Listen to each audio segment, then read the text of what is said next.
yeroo amma keessa jirru kun yeroo namni waa jalaa ba'uuf kijibu, yeroo namni hawaasummaa barbaacha kijibu, yeroo namni beekamtii barbaada sobu, yeroo namni eenyummaa isaa meeshatti gurguratee meeshaa san argachuuf jecha dhulmii dalagu keessa yeroo akkana keessa Rabbi subhaanahu wa ta'ala nu fidee jechaadha.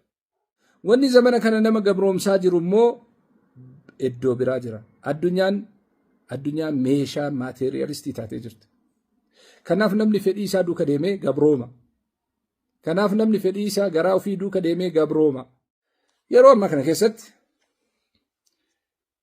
akkuma Oromoon jettu gabroonfataa waan gabroonfateef hin gaafatin, gabroomaa waan gabroomeef gaafadhu jedha.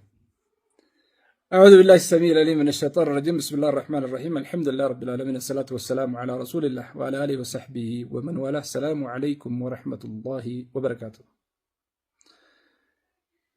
ربي سبحانه وتعالى قاف دار الدنيا تنرتي المنما المنما بلسا قد أمي حرية كاملة كنه مطلق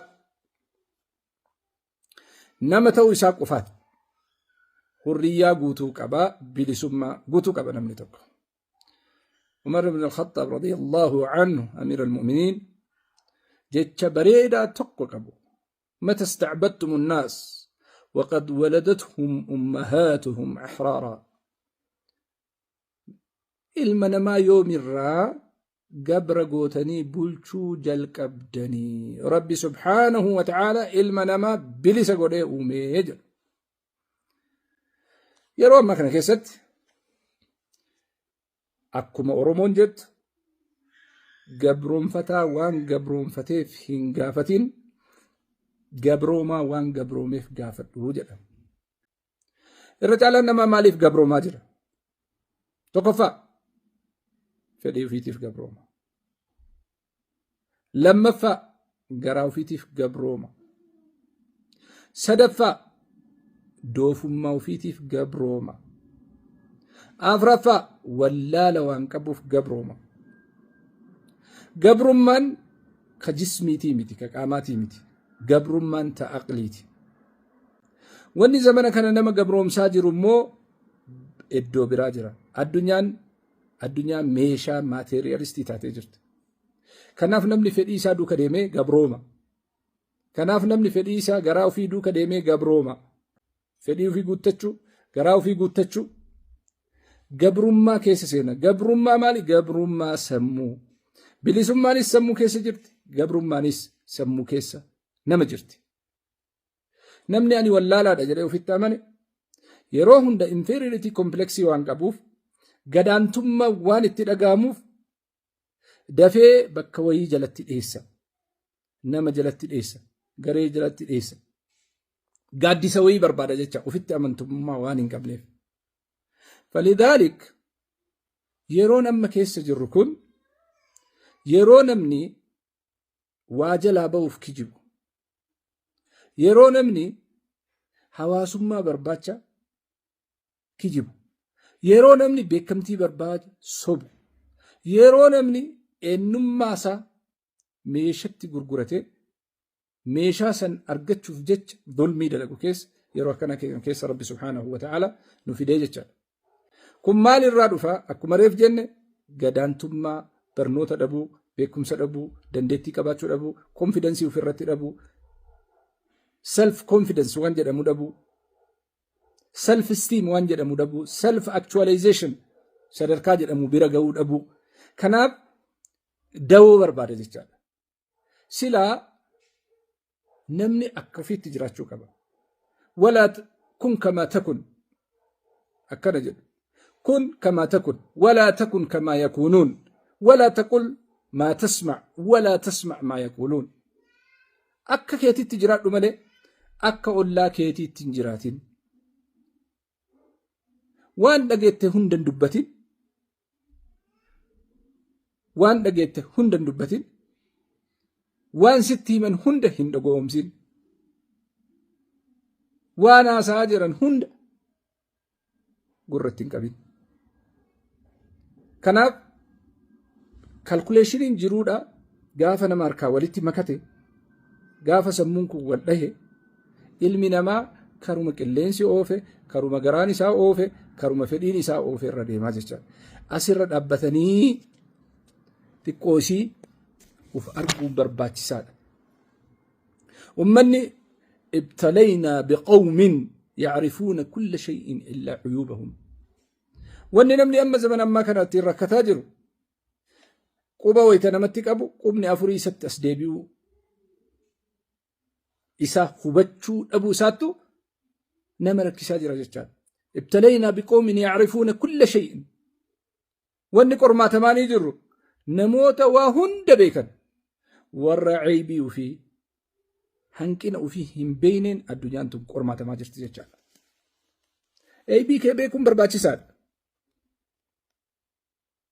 ريومان جالل وبلومان لا صداقة بعد الغدر هتيك فمون برباتي ساد ديماني وان تديبي أنيمتي والكاتني وان تقال أنيمتي وان كنون فتني جتان ولا احترام لله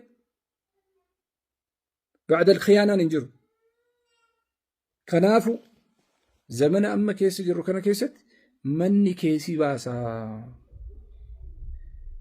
من رأى منكم منكرا فليغيره بيده فإن لم يستطع فبيده فإن لم يستطع فبقلبه وذلك أضعف الإيمان.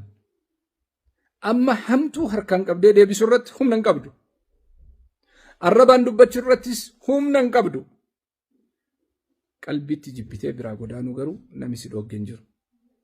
فلذلك حالك أبتما أما كيس جرو كان كيستي ربي سبحانه وتعالى قرمات برا أكنوتين كنين وفيقتشون برباتي ساد نوتي قرر دار الدنيا قافة دوفنو ربي دعافي جرو أومي الذي خلق الموت والحياة مالي فمي ليبلوكم أيكم أحسن عملا warrakkoo jedhame hunda nu jala gannaqeet abbaan dandeette keessaa bayi ajriisii kennaa nuun jedhe rabbi subhaanahu wa ta'ala daara duniyaa dhufne jechaadha. Rakkoo waan jedhamu hunda gadi naqee kana keessaa bayaa kana keessatti immoo inna salaatii wa nusukii wa maxyaaya wa mamaatii lillaahi rabbil caalamiin jedhi jireenyi kiyyallee duuti kiyyallee qalmi kiyyallee inna salaatii wa nusukii qalmi kee دوتك جرونك لله رب العالمين كان جرات دوف ربي جدي ربي سبحانه وتعالى كرانو كاي الدنيا تنمو أكداو أن إجا قلبي قبدون النسون الذين يذكرون الله قياما وقعودا وعلى جنوبهم ويتفكرون في خلق السماوات والأرض ربنا ما خلقت هذا باطلا ورجد سن ور سبحانك فقنا عذاب النار جد أجر جدي ربي الدكايت رجولا وانجد مولي رجالا وانجد مو ملتو إسالة فنوكاهد كان كيسا بوجد رب سبحانه وتعالى والعاقبة للتقوى